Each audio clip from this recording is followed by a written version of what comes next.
Vamos a comenzar. Bueno, hola a todos, ¿cómo están? Bienvenidos y bienvenidas a nuestro primer conversatorio del año. Mi nombre es María Jesús Silva, periodista a cargo de las comunicaciones de la Facultad de Gobierno, y les cuento que junto a la Caja de Compensación Los Héroes creamos el programa de conocimiento e investigación en personas mayores, y consideramos relevante realizar estudios que aporten a la discusión y al mejoramiento de las políticas públicas asociadas a nuestros adultos mayores. Antes de comenzar, invito a Alejandro Muñoz, gerente general de Caja Los Héroes.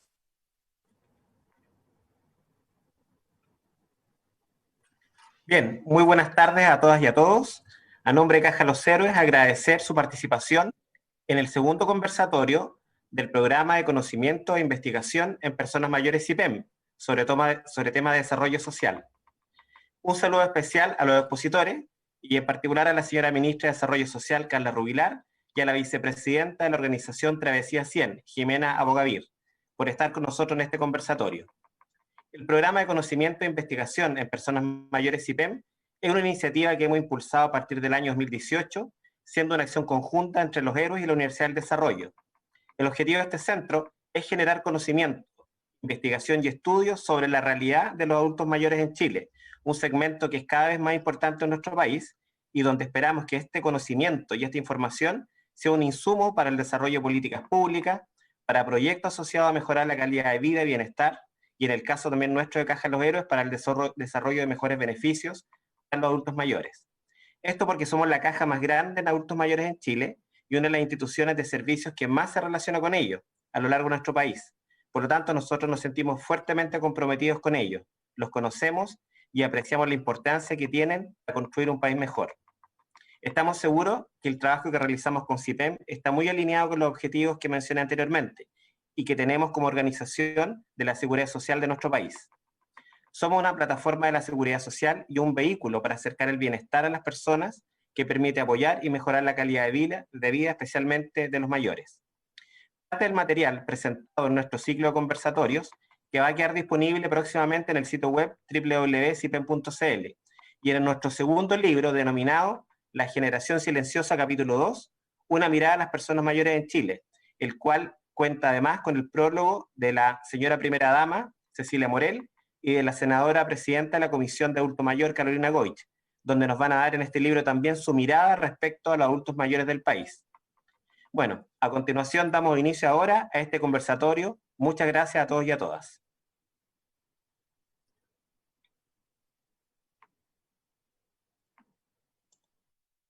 Muchísimas gracias, Alejandro. Y para continuar, el director de investigación de CIPEM, Mauricio Paulaza, contextualizará el conversatorio que viene presentando brevemente el estudio Generación Silenciosa 2. Buenas tardes. Mi nombre es Mauricio Paulaza y lo que quiero presentar hoy día es una pequeña introducción a el libro que estamos a punto de lanzar llamado Generación Silenciosa 2. Esto se enmarca dentro de un proyecto de asociación público con la universidad y también con la Caja, en la cual a partir de 2018 decidimos realizar un esfuerzo consciente y prolongado para obtener información relevante para el desarrollo de políticas públicas en el caso de los adultos mayores. Este es un esfuerzo que partió hace un año atrás con un primer libro llamado La Generación Silenciosa 2, la Generación Silenciosa 1, en la cual abordábamos ciertos aspectos relevantes para entender lo que está ocurriendo hoy día con el caso de los adultos mayores, desde una perspectiva demográfica, para entender que hoy día son 3.4 millones de personas adultos mayores en nuestra sociedad, de que al 2050 van a ser un tercio de nuestro país, y ahondando en algunos capítulos acerca de cómo es el perfil de ingresos y gastos, cómo es la salud, lo que no solo se quedó en eso, sino que generó y se apoya en una serie de políticas en este momento, como las que les muestro acá, encabezadas por la Caja. Nuestro segundo libro, llamado La Generación Silenciosa 2, abarca dos temas específicos. El primero fue el mercado laboral, que lanzamos hace un mes atrás, en el cual abordamos especialmente dos temas cruciales: el mercado del trabajo y el microemprendimiento. para lanzar ese proyecto y ese estudio, contábamos con un conversatorio número 1 y también puso en relevancia lo que ha ocurrido con los adultos mayores en términos del mercado laboral, especialmente durante tiempos de pandemia. Cuáles han sido las situaciones, qué ha ocurrido, qué ha cambiado, cómo el crecimiento de la informalidad no solo ha impactado al mercado en general, sino que especialmente a este grupo. Lo que nos convoca hoy día es principalmente el tema de desarrollo social. Y en eso hemos dividido este capítulo en 4 subcapítulos, de los cuales les quiero presentar algunos de los aspectos más importantes que pueden ser relevantes para la discusión y para esta conversación. En general, ¿cuál es la lógica de este trabajo? Es que cuando no tenemos información, generalmente tendemos a tomar medidas incorrectas, que están mal diseñadas o que no son bien entendidas por la sociedad. En la medida que tenemos información clave, podemos desarrollar políticas, estrategias y esfuerzos que sean consistentes con las demandas de los diferentes grupos. Solo un punto de partida. Cuando analizamos los datos, y especialmente los datos comparables entre 1990 y 2017, vemos que la pobreza en el caso de los adultos mayores cayó de manera importante. En 1990, el 58% de los adultos mayores vivían en hogares en pobreza por ingresos. Al 2017, ese número cayó a 4,5%. Entender que este proceso fue un proceso en el cual hubo mejoras es una parte crucial de esto. Pero al mismo tiempo, hay una serie de desafíos, y estos desafíos están enfocados en la segunda forma utilizada para medir pobreza, que nosotros generalmente denominamos la pobreza multidimensional.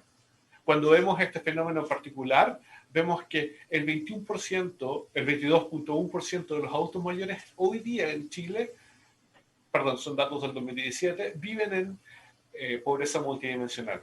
Y casi 51.000 de ellos viven solos. Y quisimos explorar un poco más en esos datos porque creemos que en el contexto de la pandemia pueden ser aún más relevantes para entender este fenómeno. Cuando analizamos internamente qué es lo que está ocurriendo en el fenómeno de la pobreza multidimensional, nos encontramos con un factor muy relevante que tiene que ver con el entorno. El entorno parece ser uno de los factores que más impacta la calidad de vida de los adultos mayores.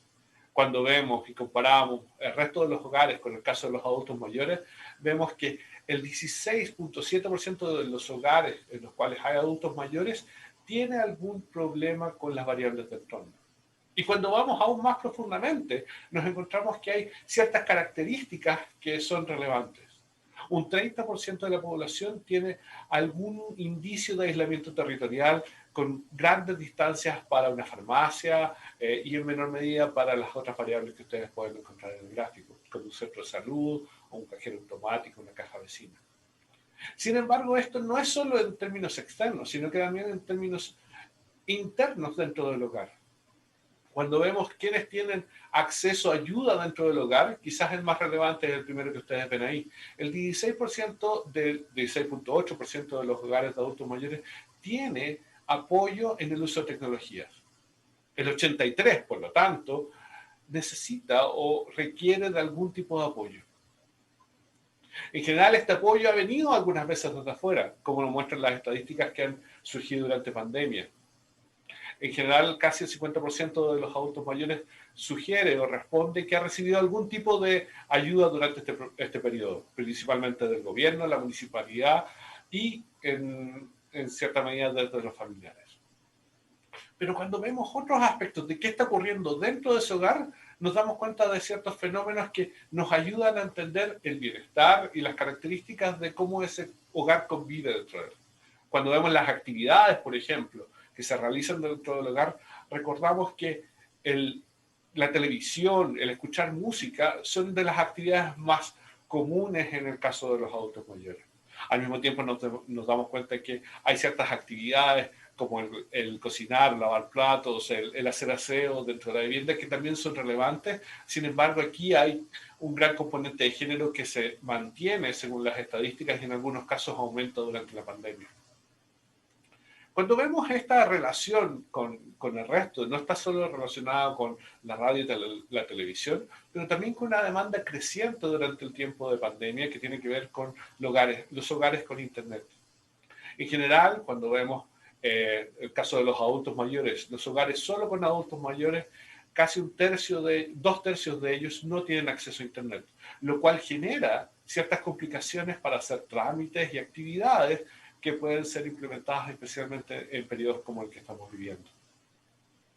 Cuando vemos más detalles acerca de ese hogar, podemos darnos cuenta cuáles son los principales requerimientos o las principales dificultades que tienen los adultos mayores.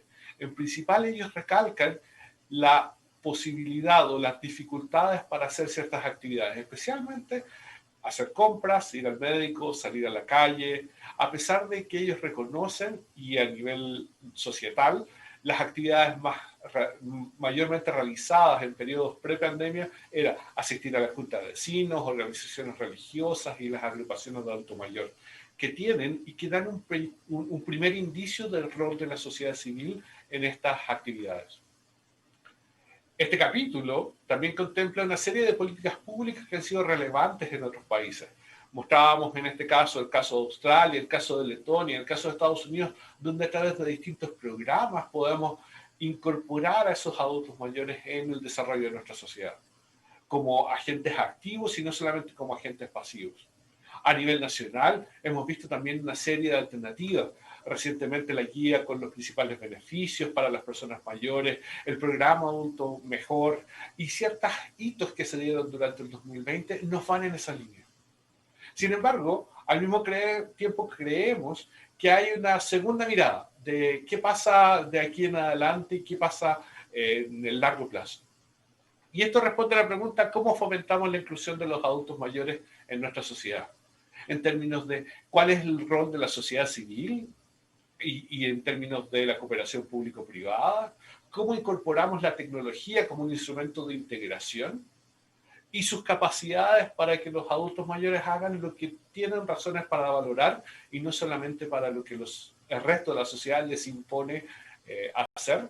Y por último, empezar desde ya a evaluar los efectos invisibles de la pandemia en términos de salud mental, en términos de actividades, en términos de morbilidad, que en ciertas medidas nos van a hacer relevante este proceso de aquí a 2 años más.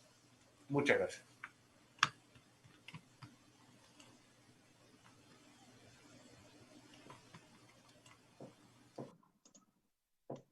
Muchas gracias, Mauricio, y aprovecho de comentarles que este documento estará disponible próximamente en el sitio www.cipem.cl. Y para profundizar en este tema, hoy nos acompañan Carla Rubilar, ministra de Desarrollo Social y Familia, y Jimena Abogavir, socia y vicepresidenta de la empresa B Travesía 100. Muy cortito y como indicación general, las personas que nos ven a través de Zoom pueden realizar sus preguntas en la sección Preguntas y Respuestas o Q&A si descargaron la aplicación en inglés. Invito ahora a Eugenio Guzmán, decano de nuestra facultad, para moderar este conversatorio. Bueno, muy buenas tardes y primero quiero darle la bienvenida a la señora ministra, a la doctora Carla Rubilar, que ella, bueno, tiene una amplia trayectoria en el mundo de las políticas públicas, no solamente por su profesión, sino que por su actividad en el mundo de la política y hoy a cargo de un ministerio tan importante como es el de Desarrollo Social.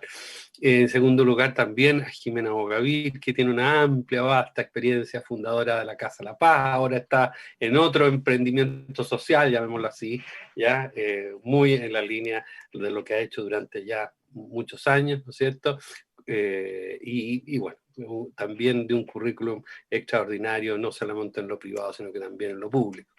Y por cierto, ¿no es cierto?, a nuestros amigos, nuestros socios, colaboradores y socios de ya partner por varios años en esta tarea que ha sido la formación del CIPEN y en este caso a través del representante de la Caja Los Héroes, Alejandro Muñoz, su gerente.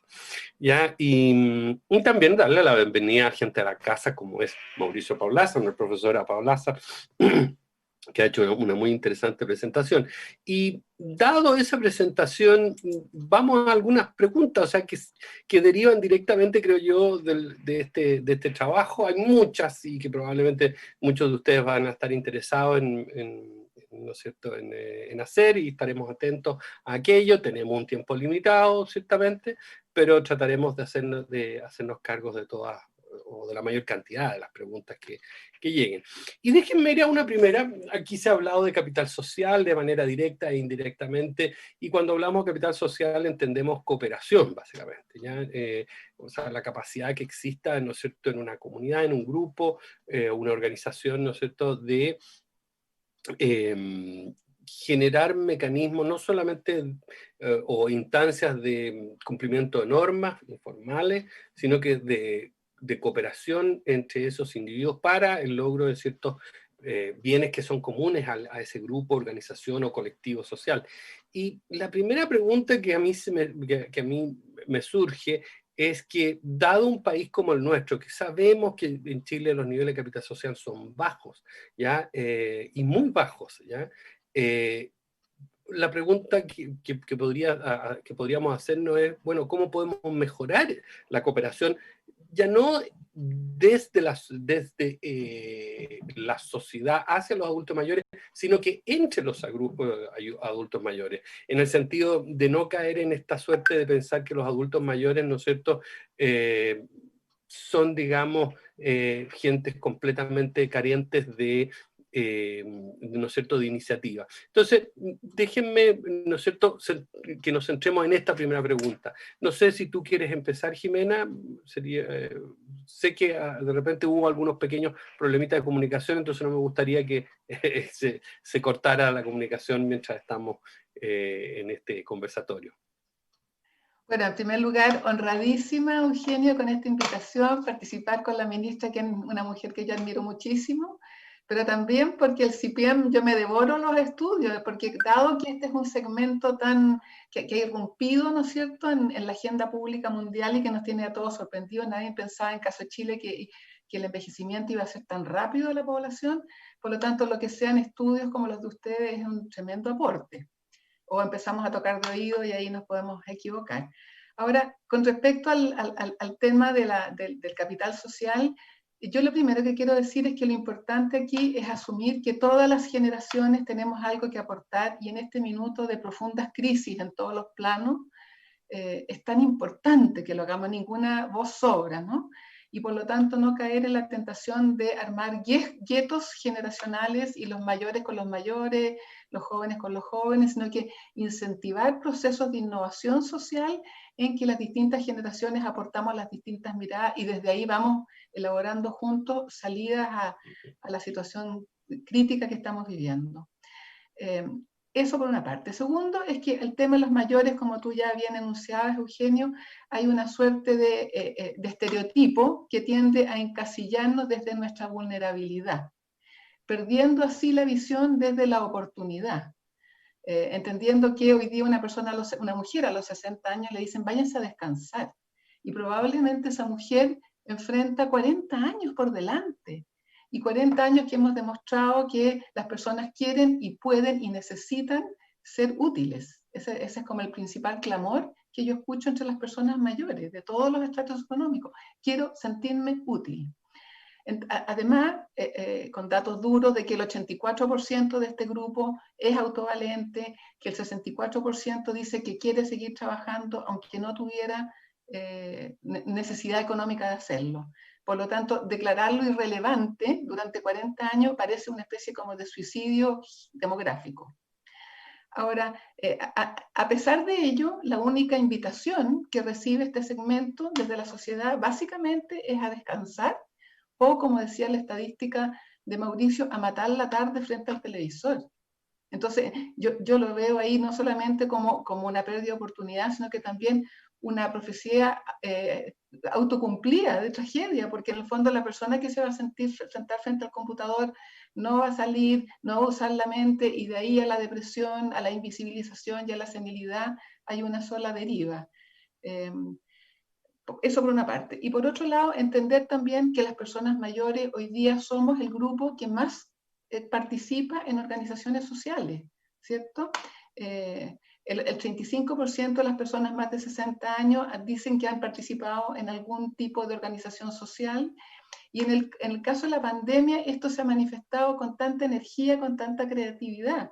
Si bien algunos resaltan que en las personas mayores se están presentando síntomas depresivos, pero eso se están presentando en todos los segmentos, porque efectivamente el confinamiento ha producido todo tipo de trastornos mentales, pero también entre las personas mayores se ve más resiliencia por ser el grupo etario que mejor nos hemos adaptado, y de verdad que yo tengo muchos testimonios al respecto. Hay mucha literatura que lo está evidenciando, a pesar de que todos esperaban lo contrario, pero además esta habilidad de regulación emocional que tenemos por la vida que hemos vivido.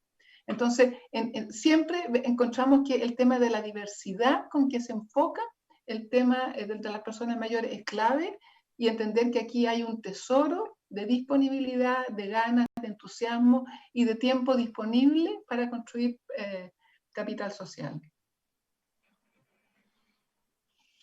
Gracias, gracias Jimena. Ministra, me gustaría saber su opinión al respecto. Yo sé que a veces esto escapa un poco a la labor de políticas públicas, pero la idea de este conversatorio es eso, o sea, tener la libertad de ver opiniones, y sobre todo en esta temática, cómo primero desprejuiciarnos de, a ver, los viejos mandémoslo ¿cómo se llama?, a jugar, no sé, en la televisión, cuando no es así, no es la verdad, y es una visión por lo más muy, muy contemporánea. O sea, cuando no teníamos internet, ni computadores, ni nada que se le parezca, precisamente los adultos mayores eran las enciclopedias, eran los computadores, eran las fuentes de experiencia, y bueno, y gracias a eso sobrevivimos como especie. Entonces, por eso me interesa saber su opinión al respecto, cómo mejoramos, hacemos que esta cooperación intergeneracional precisamente sea efectiva, sea eficiente, que muchas veces no existen los medios para procurarlo, para fomentarlo al menos. Sí, muy buenas tardes a todos, a todas. Gracias, Eugenio. Jimena, querida, muchísimas gracias por tus palabras, y obviamente a Mauricio por este tremendo estudio. La verdad es que fui leyendo efectivamente las conclusiones, y lo primero que quisiera, y darme un segundo, decir de que los estudios como este, que nos permitan no navegar a ciegas, como decía Jimena, ¿no es cierto?, con alguna brújula, lo cierto es que también nos obligan a actuar, porque cuando uno recibe ciertos estudios, recibe cierta contundencia, cierta información, eso no puede quedarse en un escritorio guardado en un análisis técnico, digamos, porque finalmente hay un imperativo ético detrás. Así que primero agradecer obviamente este esfuerzo que se hace, y bueno, fue bastante remecedor, diría. Muchas cosas obviamente uno las tiene internamente desde este ministerio, donde está el Servicio Nacional del Adulto Mayor, ¿no? Qué duda cabe que esa es la experiencia que viven los funcionarios, la relación, pero uno empieza a decir cuánto del diagnóstico después que nosotros tenemos podemos convertirlo en políticas públicas, ¿no? Y cuánto ese esfuerzo uno hace. Y ahí ya, de entrada, diría yo, nos pusieron un desafío importante, porque probablemente cuando salga una nueva versión del estudio, la pregunta es si vamos mejorando, vamos empeorando, y qué hicimos, ¿no? Ya no es un primer estudio, sino que ya significa en cómo vamos evolucionando. Así que lo primero es agradecer y decir que nos sentimos interpelados. Lo segundo, que tiene que ver con este capital social.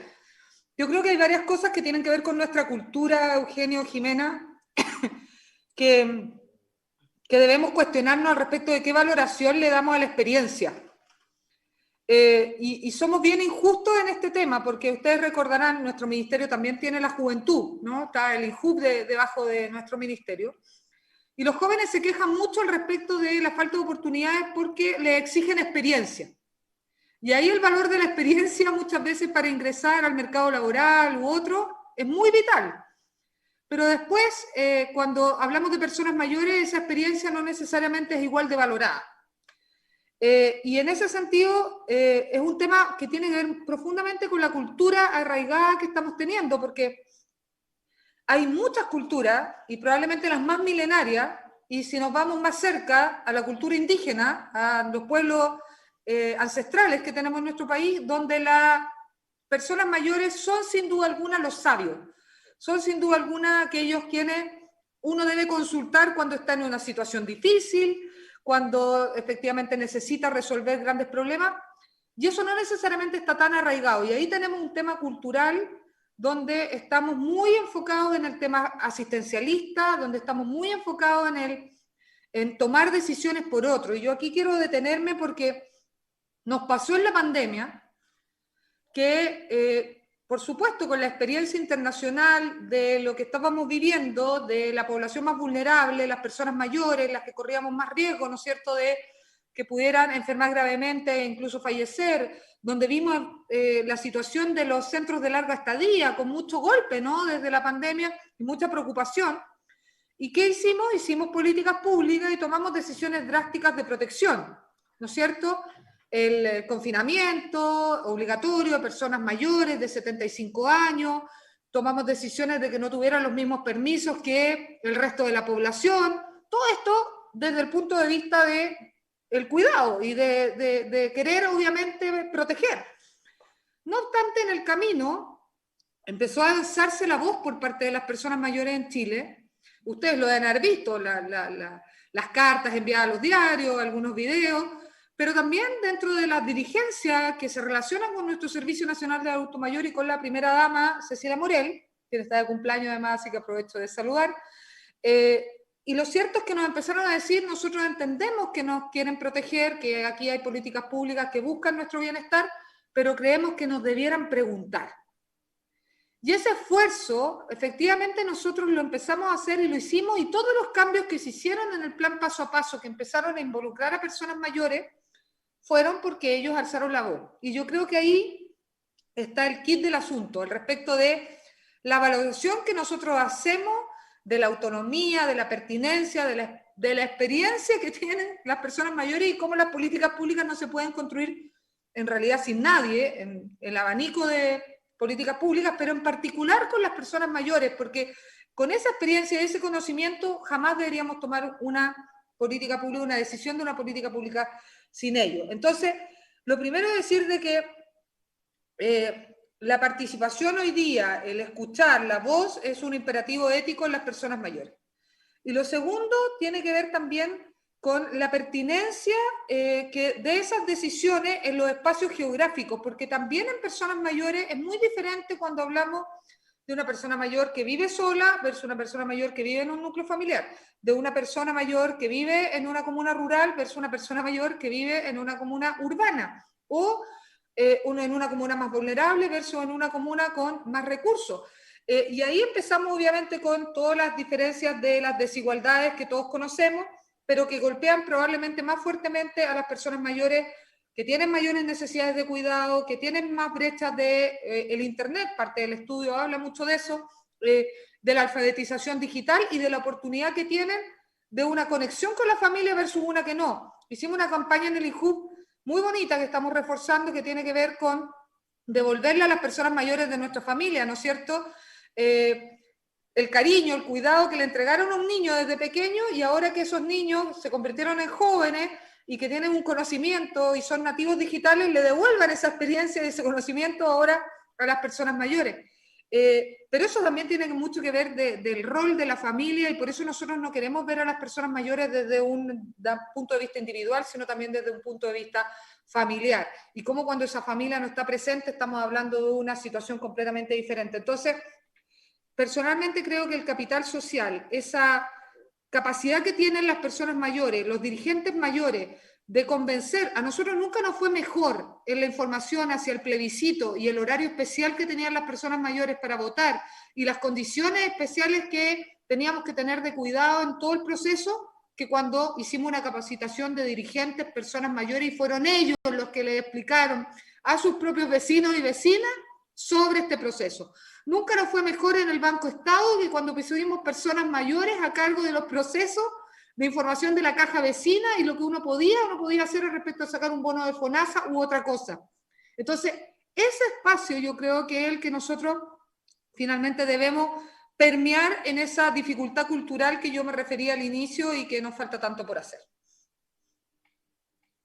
Muchas gracias, ministra. Bueno, en esa misma línea, y de alguna manera ambas lo han mencionado, directa o indirectamente, es que la pandemia, ¿no es cierto?, instaló la importancia del uso de tecnologías, de Internet, etcétera, etcétera.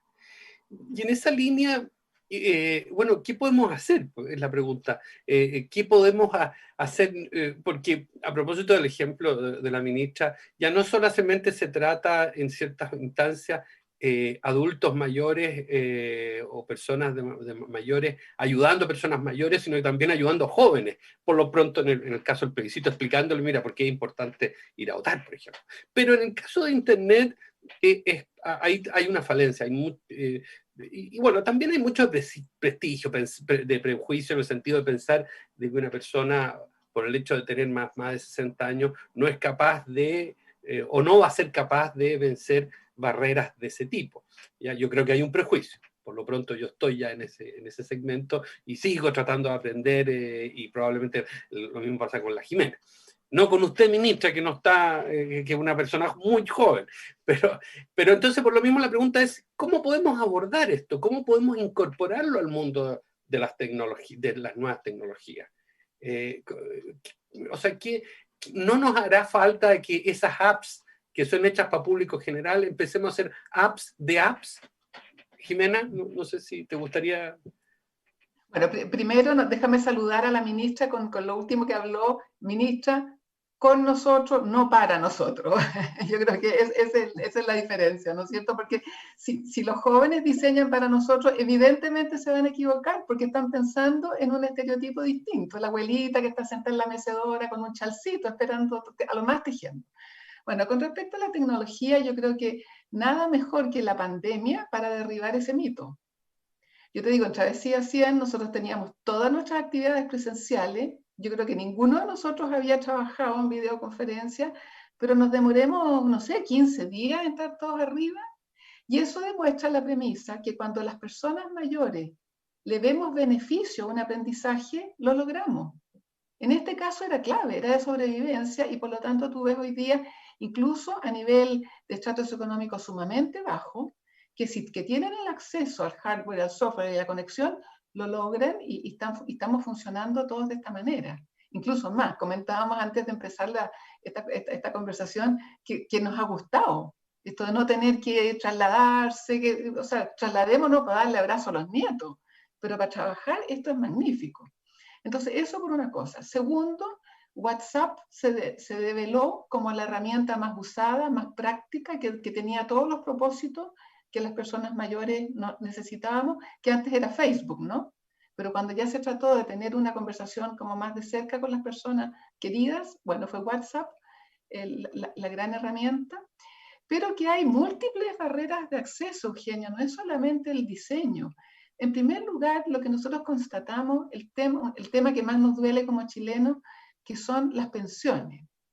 Porque hay gente que no, el gobierno ha hecho el esfuerzo de entregarle artefactos, ya sea un smartphone o un tablet, o incluso de repente un computador, y no lo enchufan por miedo a que le suba la cuenta de la luz. Eso es dramático, porque el diferencial sería tan chiquitito. Pero cuando de tu pensión hay un promedio de 65.000 pesos que se van a salud, ese diferencial pequeñito, bueno, te puede significar comer o no comer ese día. Entonces, primero, yo te diría que ese es el principal obstáculo que nosotros vemos.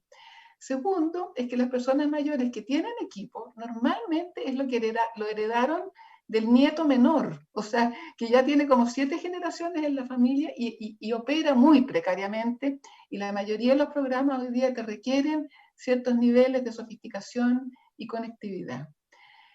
Por otro lado, está el acceso a la banda ancha, ¿no? El estudio de ustedes demostraba que el 66% de los hogares en que solo viven adultos mayores no cuenta con internet. Y eso yo opino que debería ser un derecho humano el acceso a internet, porque es tanta la diferencia, es como tomar agua, como respirar. Una persona que no tiene acceso a internet se queda fuera de comprar, de hacer los trámites, de aprender, de conectarse, etc. Además, hay temas de diseño. Es cierto que a nosotros se nos va opacando la visión y por lo tanto necesitamos más contraste, letras más grandes, sonidos a lo mejor más fuertes, porque claro, hay ciertamente un deterioro biológico con los años. Pero el principal obstáculo que nosotros en Travesía hemos detectado en todos los esfuerzos que hemos por digitalizar a mayores es que no basta con que te digan esto es así y te manden un tutorial. Tú necesitas una mano que te conduzca a los primeros pasos. Nosotros estamos haciendo ahora con la empresa Accenture una alfabetización para habilitar laboralmente a personas mayores que lo requieran. Y tú te das cuenta que la plataforma es magnífica, tiene todos los programas que tú necesitas, pero la persona necesita los primeros días a alguien a preguntarle, a quien preguntarle.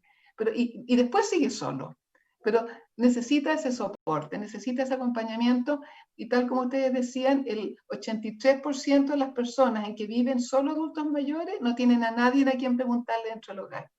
Entonces, hay algo dentro del diseño que es importante incorporar.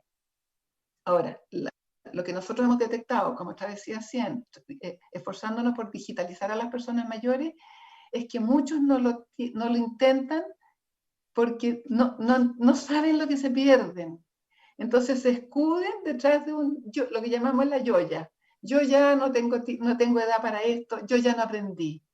Y eso hay que romperlo, porque es tanta la diferencia que una persona le hace cuando cambia la actitud y dice voy a intentarlo, y que alguien te acompañe en ese primer esfuerzo, porque después sigue sola. ¿Por qué? Porque se enamora, porque ve todas las oportunidades. Entonces yo te diría que hay cosas relativamente sencillas de resolver en el diseño de los programas de alfabetización digital, porque el hecho es que está comprobado es que se logra. Gracias, Jimena. Ministra. Bueno, para complementar en realidad, porque Jimena yo creo que profundiza en los temas vitales de este desafío que tenemos de la alfabetización digital.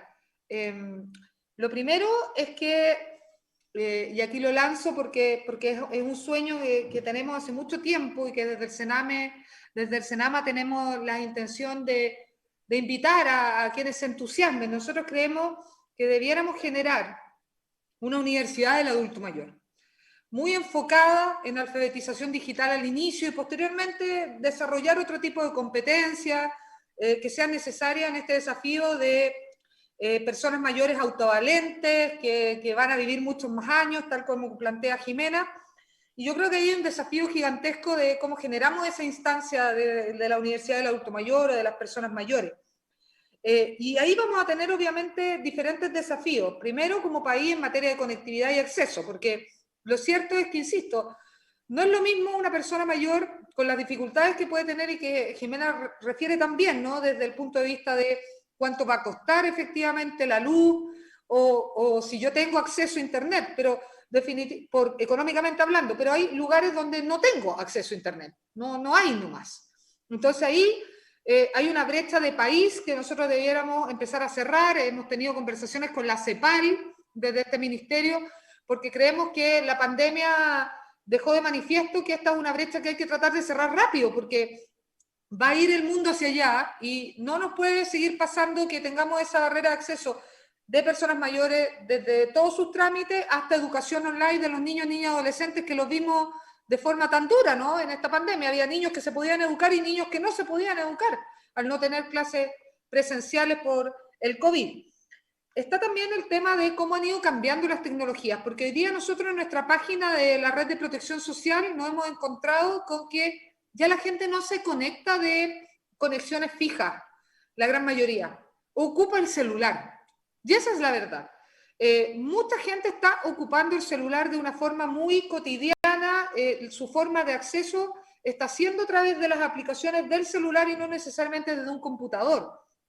Y ese cambio también significa que las compañías de celulares, ¿no? De teléfonos celulares, debieran tener un planteamiento, porque lo que se hizo a través de Conecta Mayor, ¿no? Esta iniciativa, fue generar un espacio de tecnología mucho más grande, mucho más, con números más visibles, colores, etcétera, y con los números más relevantes y la información más relevante pensando en una persona mayor que vive sola, ¿no? En una persona mayor, en su momento de 80 años, hemos bajado un poco esa edad, pero pensando en una persona mayor que vive sola y que tenga respuesta y que pueda tener mayor conectividad. Pero ahí también un llamado, así como yo aproveché de pasar el mensaje a la UDD, que es una tremenda universidad, de ver si este desafío de la Universidad de Adulto Mayor los motiva.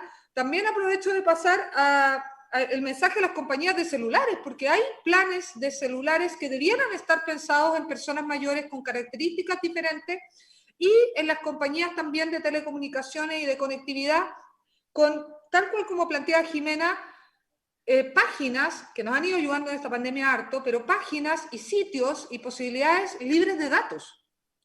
Porque efectivamente hay personas que no van a tener acceso a pagar efectivamente un internet, y comer su plan de datos va a ser muy difícil. Entonces, las páginas libres de datos también contribuyen a que las personas mayores puedan tener acceso a los beneficios de lo que es la tecnología en esas páginas vitales. Y sin duda alguna nosotros creemos que los programas como Vínculo, como el mismo Fono Mayor, porque todavía esa brecha digital existe, ¿no es cierto? Muy relevante ese miedo que planteaba la Jimena: no voy a aprender, no puedo, ya pasó mi tiempo. Bueno, mantener en esa transición herramientas como el Fono Mayor, que es el teléfono, que nos permite dar respuesta a esas personas que todavía no se sienten cómodas con la tecnología, de lado que necesitan de forma urgente, pero también ese Fono Mayor debiera convertirse en una oportunidad de tal vez transformar, ¿no es cierto?, a esas personas en nuevos usuarios digitales. Entonces, también nosotros tenemos que no solamente decir tenemos un Fono Mayor para quienes no se atreven, sino que decir ese Fono Mayor debiera ser la transición hacia esa alfabetización digital y ser un aporte ahí. Y el INJUB tiene un programa que se llama Transforma País, donde estamos recolectando voluntarios a fin de que nos ayuden efectivamente en este proceso de alfabetización digital. Y ahí, claro, tenemos el riesgo y la tentación de creer que la juventud puede necesariamente saber exactamente cómo van a aprender las personas mayores, y yo creo que ahí también hay un riesgo. Entonces, Transforma País también debería estar desde el Senama. Yo voy a ser majadera en esta porque creo que son las personas mayores las que probablemente van a lograr convencer a otras personas mayores a atreverse, más que un joven. Probablemente un nieto sí puede hacer un esfuerzo con una persona mayor. No tiene paciencia, ministra. Bueno, esto es de mayores a mayores, usted tiene toda la razón. Claro, ahora, en la familia puede haber ese nexo, ese cariño, y lo estamos motivando, ¿no es cierto? Pero es una persona mayor la que va probablemente romper ese muro, cambiar los paradigmas, y tenemos que hacer ese esfuerzo de entregarles esas herramientas para que ellos sean los principales promotores y diversificadores. Así que yo creo que hay varias cosas que se pueden hacer, y creo que esto no es solamente el gobierno y el Estado. La sociedad civil tiene un rol muy relevante, los dirigentes, las empresas que tienen que empezar a tener una mirada de perspectiva de personas mayores, desde la construcción de un edificio, una nueva vivienda, hasta las calles, hasta efectivamente el supermercado donde pone ciertos elementos más relevantes, etcétera, etcétera. Pero finalmente yo creo que hay muchas cosas que podemos hacer, pero van a ser las personas mayores las que van a relevar cuáles son las prioridades y cuáles son los caminos. Gracias, ministra. Yo he estado tratando de combinar algunas de las preguntas que han llegado acá. De hecho, Doris Siqueira ha estado preguntó sobre, o sea, nos hace una pregunta, les hacen una pregunta sobre alfabetización digital a propósito de lo que significa. De hecho, ella se pregunta, los jóvenes que están ahondando en la alfabetización digital, ¿tienen alguna capacitación sobre los cambios fisiológicos normales? Los jóvenes se aburren, me han comentado las personas mayores con que han trabajado. Entonces, por lo tanto, eso aborda la preocupación de tal vez deben ser las personas adultas mayores las que ayudan a las adultas mayores. O sea, por eso un poco haciéndonos cargo de lo que pregunta Doris. También Paula Mondaca considera, dice, mire, la alfabetización digital para las personas mayores es muy importante, es crucial, y la considera importante porque cuanto más tiempo, más tendremos que estar confinados a propósito de la pandemia, y como se mencionó, son las que estos grupos sociales son los que más participan, ¿no es cierto?, en la enseñanza. Además que yo no sé si Paula está insinuando con eso que los jóvenes, los adultos mayores pueden ser un instrumento de educación a los menores. Yo creo que por ahí va Paula, o por lo menos lo interpretó en esa línea. Perdón, Eugenio, perdón. Sí, y aquí el tema que tú acabas de tocar introduce el maravilloso concepto de las mentorías cruzadas. Porque, por ejemplo, en las empresas entra gente joven que rota mucho, por lo tanto no alcanza a adquirir la experiencia. Y hay personas mayores que no hay nada que les guste más que traspasar conocimiento. Entonces, cuando tú armas dupla, en que el joven te enseña herramientas digitales y tú le enseñas cómo resolver otro tipo de situaciones, se produce una conversación entre pares. Y no con desniveles de poder, que es lo que irrita a ambos grupos. Bueno, habría que recomendar a muchos jóvenes y a todo el mundo esa maravillosa película que se llama El practicante. ¿Cómo? El practicante. El practicante, así lo tradujeron, que va en esa línea, ¿no? En fin, hay varias preguntas, Jackie Seaman también se refieren en esa línea, pero déjenme ir a una línea algo distinta. Bueno, Diego Tapia también nos pregunta sobre eso, el alfabetismo tecnológico. No sé si quieren agregar algo, o cuando ustedes dicen, bueno, las iniciativas desde el mundo privado, como del social civil, mundo privado y Estado, también se refieren a que, bueno, un tejido social, como se mencionó acá, en el cual los adultos mayores tienen un alto nivel de participación. Ejemplo, juntas de vecinos. Tal vez ahí es una instancia en la cual uno pudiera, ¿no es cierto? Ahí está un canal, ¿no es cierto?, de ayuda, ¿ya? O de, a ver, de ir, o desde esa instancia, ¿no es cierto?, a llegar más alfabetización digital.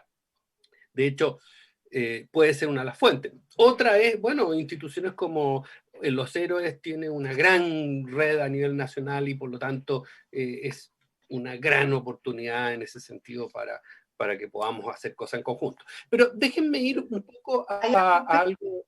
Sí, no sé si me dejas pasarle un aviso a la ministra de algo maravilloso que hay en este minuto en el Ministerio de Desarrollo Social, que es la formación de una plataforma tecnológica que se llama Nodo, y que resuelve tan al meollo los principales dolores que tienen las personas mayores, sobre todo las que están aisladas. Primero, la soledad, que ya existía antes de la pandemia, pero con la pandemia perdieron la posibilidad de sus relaciones cotidianas, como es el club de adulto mayor, como es la junta de vecinos, como es la iglesia. Segundo, la falta de acceso a la salud, porque perdieron la posibilidad de ir al CEFAM, entonces no tienen los controles, los exámenes. Y finalmente saben que existe esta oferta maravillosa de servicios privados, que a lo mejor no son todos los transversales que uno quisiera, pero que están bien dirigidos y no tienen acceso a ella. Saben que existe, pero no saben cómo acceder. Entonces, esta plataforma que está siendo diseñada para celular y para computador fijo, viene a resolver eso porque justamente genera como el punto de encuentro entre la gente que ofrece servicios para los mayores y las personas mayores o sus cuidadores que necesitan accederlo. Entonces, tal vez por mis 73 años, es que yo he visto tantas buenas iniciativas que quedan en el programa piloto. Y eso a mí me da como rebelión ciudadana. Entonces, lo que a mí me parece es que cuando hay buenas iniciativas, como me parece que es el proyecto Nodo, lo que hay que hacer es profundizarlo y mantenerlo, y no inventar la rueda cada vez, ¿no? Ese fue un aviso que pasé a la ministra, que ojalá se convierta en política pública, transversal. No, yo estoy completamente de acuerdo, Eugenio, si tú me permites, con Jimena. Estamos trabajando ahí en Nodo. Tenemos mucho aporte internacional en este proceso que estamos viviendo, porque es un desafío muy interesante encontrarse efectivamente en este espacio. Y la verdad es que nosotros como ministerio lo que estamos tratando de lograr, ojalá al término del mandato del presidente, es de una otra forma ser un espacio de encuentro para todas las políticas sociales, de las familias, porque ¿sabes lo que pasa? Que al final una persona mayor con discapacidad, una persona mayor que vive en la calle, una persona finalmente pareciera que estuviera como segmentada, y en realidad es una persona que está dentro de un núcleo familiar. Es lo que anhelamos. Hay obviamente personas mayores que están solas, pero de otra forma no puede ser de que dependiendo del apellido, entonces tenga que irse a otro lugar del Estado a tratar de encontrar una solución. Nosotros lo que creemos es que hay que generar un espacio único, una suerte de ventanilla única que permita que las personas encuentren soluciones por parte del Estado y ojalá con un poquito más allá del Estado, ojalá que la sociedad civil, efectivamente los emprendimientos u otras labores que se realizan, que son parte de la red de las personas mayores, se encuentren en un solo lugar.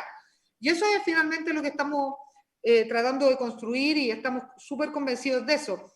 Yo solo quería relevar antes que pase a otra pregunta que la experiencia internacional en materia de bancos de experiencia, que son las experiencias de las personas mayores, donde, por ejemplo, en el FOSIS queremos desarrollar un programa para que los emprendedores que ya triunfaron en su vida ayuden a los emprendedores que están partiendo y sea como una entrega muy relevante para ellos. Es muy importante. Y otro punto que dejo solo sobre la mesa, que en las familias las personas mayores están tan asociadas al cuidado, ya sea porque alguien de la familia tiene que cuidarlo si estamos en niveles de dependencia moderada, severa, o si están efectivamente en un envejecimiento positivo y están muy activos y muy presentes como parte de quienes cuidan a otros. Y eso lo dejo sobre la mesa inmediatamente porque la pandemia relevó demasiado importante cómo muchos matrimonios jóvenes podían contar con sus personas mayores de sus familias para cuidar, y cuando ya no se pudo en esta pandemia, ¿no es cierto?, porque había que aislarse, ¿no es cierto?, generó una crisis brutal, ¿ya? Y yo no sé si eso está suficientemente valorado en el espacio, o se siente como una obligación casi de la persona mayor de cuidar a los nietos o a quienes haya que cuidar en su momento. Yo lo dejo ahí como parte de la mesa, digamos. Y ahí, perdón, con un absoluto sesgo de género. Porque se parte de la base que quien tiene que abandonar su trabajo, abandonar su vida, perder la libertad, es una mujer, ya sea mayor, menor, del medio. Pero es Total. No, en todo caso, lo más dramático es que se crea que tenemos que cuidar a los nietos, casi como una obligación. ¿Ya? O sea, está bien. Una cosa es que lo queramos hacer y otra cosa es que tengamos que hacerlo, que son dos cosas distintas. Eso está sumando a la revolución de los mayores, Eugenio. Bienvenido. Bien. Oye, mira, bueno, Gabriela Pradenas aquí comenta que las bibliotecas públicas también tienen programas permanentes alfabetización y deberían haber una interrelación entre sistema y subdirección de subsistemas públicos. Y ahí, ministra, ahí hay un tema bien interesante, porque muchos de los problemas de políticas públicas, y usted probablemente lo ve todos los días, es cómo uno hace interactuar o conversar, ¿no es cierto?, distintas políticas públicas y distintos organismos del Estado. Ya a propósito de lo que plantea Gabriela, o sea, que probablemente no están conversando, ¿no es cierto?, una institución con el sistema de bibliotecas públicas que no sé si depende del municipio o de quien sea. No sé si hay algo que se podría empezar a avanzar en esa línea. Total.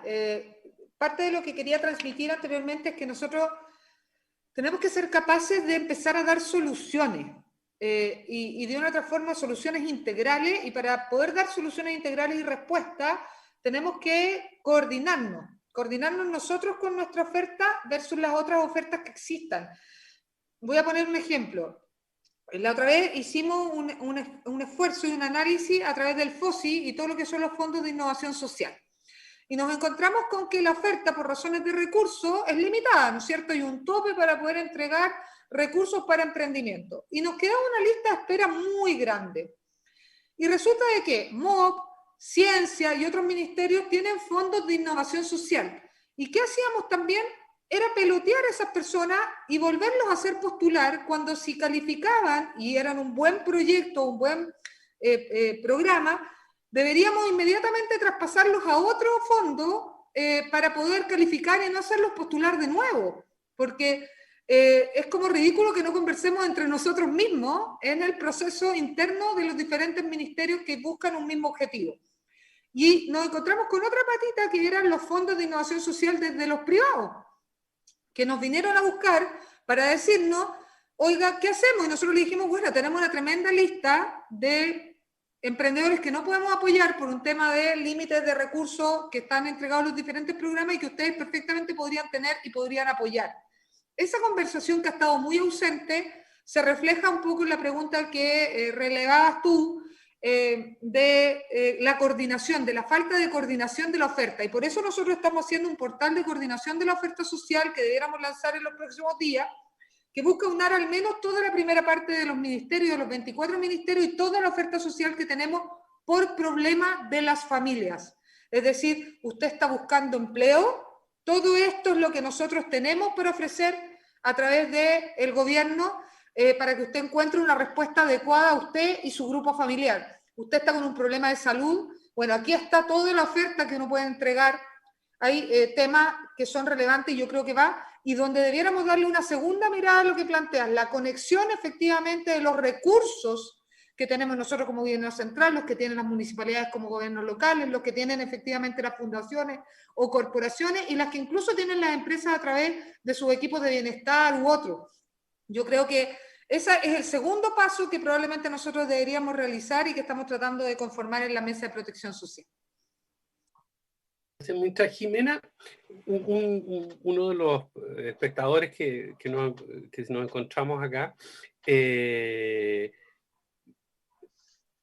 nos hace la pregunta, bueno, él pregunta sobre el tema de los fondos para desarrollar proyectos de inclusión social. ¿Cuáles son? ¿O dónde puedo tener una información? Que es una cosa más específica, probablemente probablemente la ministra ya un poco lo respondió al señalar, ¿no es cierto?, que están trabajando en esto de juntar ofertas, ya, o ofertas programáticas o de políticas públicas, pero vámonos al tema de la inclusión social. ¿Cuál es la experiencia que ustedes han tenido? Y la pregunta es, ¿qué podemos entender por inclusión social dentro, en el mundo de los adultos mayores? Porque no es solamente esto de la viejita como la incorporamos, sino que tiene que ver con alfabetización. De hecho, alguien preguntaba, oiga, hay más de varios millones de personas que no han terminado su educación superior, su educación media. O sea, entonces, ¿qué podríamos entender en el corto plazo por inclusión social? Mira, yo te diría que antes de la inclusión está la antidiscriminación. Por lo tanto, nosotros como Travesía 100 nos fuimos invitados a incorporarnos en la red antidiscriminación para poder poner también esta nueva manera. Porque hay discriminación en los sistemas de los medios de comunicación que te tratan siempre como de la viejita vulnerable que le pasan cosas, pero nunca es protagonista. Siempre es una anciana de 54, que fue atropellada o asaltada o violada, pero de 54 para arriba ya ancianos, ¿no? Después tú tienes la discriminación tácita en lo laboral, porque ahí hay discriminación en el acceso. Tú sabes que si tú presentas tu currículum y dice más de 45, que es menos de la mitad de la vida, imagínate, menos de la mitad de la vida, ya la posibilidad de que quedes en la terna es muy baja. Tienes también discriminación en los ascensos, en las capacitaciones, porque yo prefiero apostar mis fichas, dirá el jefe, en alguien joven, que creo que va a tener mucho tiempo, que un viejito que se me va a empezar a enfermar y quiere jubilarse y está flojito. Y eso no es así, ¿cierto? Y también los incentivos puestos en el retiro anticipado, que es justamente lo contrario que hay que hacer, porque se sabe que el trabajo es un factor protector de la senilidad. Entonces, a menos que estemos disponibles para cuidar a 1/3 de la población senil, más vale que interceptemos esta deriva abriendo oportunidades laborales, con o sin necesidad de lucro, ¿cierto? Porque una persona que quiera devolverle a la sociedad, que es algo que se escucha mucho en las conversaciones de mayores, quiero devolver lo que yo he recibido, quiero dejar mi huella, un legado, etc. Entonces, por un lado está la antidiscriminación, que hay que derribarla, y básicamente visibilizando estas dos maneras de envejecer. Pero segundo, es la inclusión. Y ahí sí que no hemos avanzado nada. O sea, ahí falta todo. Faltan programas específicos que efectivamente aseguren que hay un sector de la población, 1/3 casi, que necesita oportunidades para seguir vigente, o lo estamos condenando a lo que llama Harari la irrelevancia. Y la irrelevancia durante 40 años no parece una buena idea, ¿no? Imagínate el costo que tiene eso para la persona, para la familia y para la sociedad. El ministro de Hacienda debería preocuparle, ¿no? Que es mejor que nos mantenga todos activos y saludables y vigentes. Así es. Bueno, y eso tiene que ver con toda la temática de socialización primaria o secundaria que prácticamente acá no estamos abordando y que probablemente deberíamos abordar. Y déjame en ese sentido darle la palabra a Mauricio, a pesar de que Mauricio ha estado expectante, ya nos presentó su estudio, pero creo que hay dos temáticas que yo sé que él maneja, que tienen que ver con los procesos de inclusión en Japón y también lo que podríamos denominar los efectos que ha tenido la pandemia en la informalidad. Así que, si ustedes me permiten, me gustaría darle unos minutos a Mauricio. Ya estamos terminando pero yo creo que es un tema que ustedes han resaltado, entonces me gustaría que él lo abordara con algunos datos. Mauricio. Hola, muchas gracias por la oportunidad de complementar lo que mencionaba Eugenio. En la primera parte de este libro, La Generación Silenciosa 2, nosotros pudimos explorar un poco acerca de lo que ocurrió en el mercado laboral y un fenómeno de inclusión en ese caso. Y lo que hemos visto durante el fenómeno de pandemia, que ha sido quizás el más crudo, es el aumento o la recuperación en base a la informalidad, que se ha dado en general en todos los grupos etarios, pero muy fuerte en el caso de los adultos mayores. Y es ese uno de los desafíos más grandes, pensando en los siguientes años, en el mediano, largo plazo, pero también en el plazo generalmente más extendido. Si lo pensamos, y coherente con lo que mencionaban algunos, creo que Jimena, el 2050, uno de cada 3 personas en Chile van a ser adultos mayores. ¿Y cómo los incluimos a ellos? No solo desde la perspectiva laboral, sino que también desde la perspectiva social y en general que sean agentes activos, no como un grupo etario distinto, sino que como parte integrante de esta sociedad.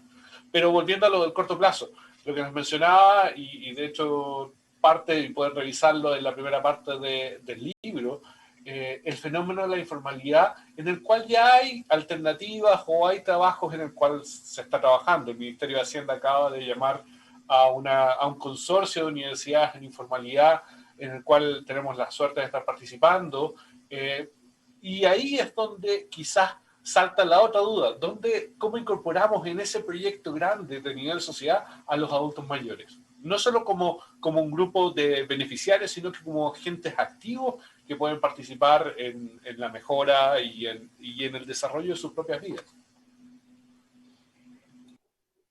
Gracias, Mauricio. Muchas gracias. Bueno, desgraciadamente, hay varias otras preguntas. Andrea Valenzuela nos comenta aquí sobre, que dice él, mire, que algo que ustedes dijeron, o sea, no se trata que la población adulta mayor es homogénea y un solo grupo, sino que es mucho más heterogénea, y por eso que lo que importa es cómo se visibilizan y cómo se valoran. Y también Gabriela nuevamente menciona acá un tema bien interesante, no sé, como proponiendo que los colegios profesionales también pueden tener un rol en esto, en precisamente ser una instancia de, ¿no es cierto?, de impulsores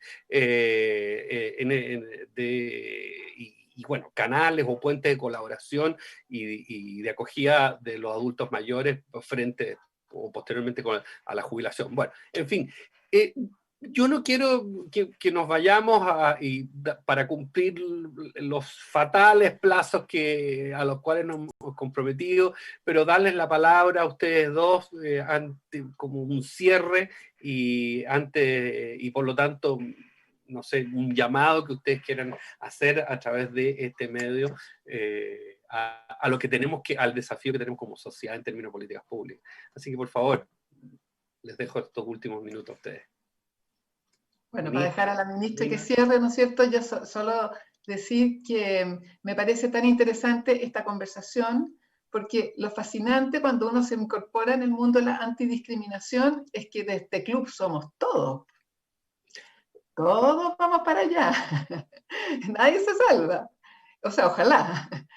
Por lo tanto, creo que tenemos un desafío, sobre todo porque la humanidad y el planeta hoy día nos está pidiendo, ¿no es cierto?, que aportemos. Si es que tenemos algo de sabiduría, que yo no creo que todos los viejos seamos sabios, pero en fin, hay experiencia, la aportemos en un proceso creativo global. Yo creo que ahora en el proceso constituyente, por ejemplo, los mayores tenemos que participar, y a mí en lo personal este entusiasmo por ser candidato de tanta cosa, creo que de alguna manera trae las luces de un reencantamiento con la política.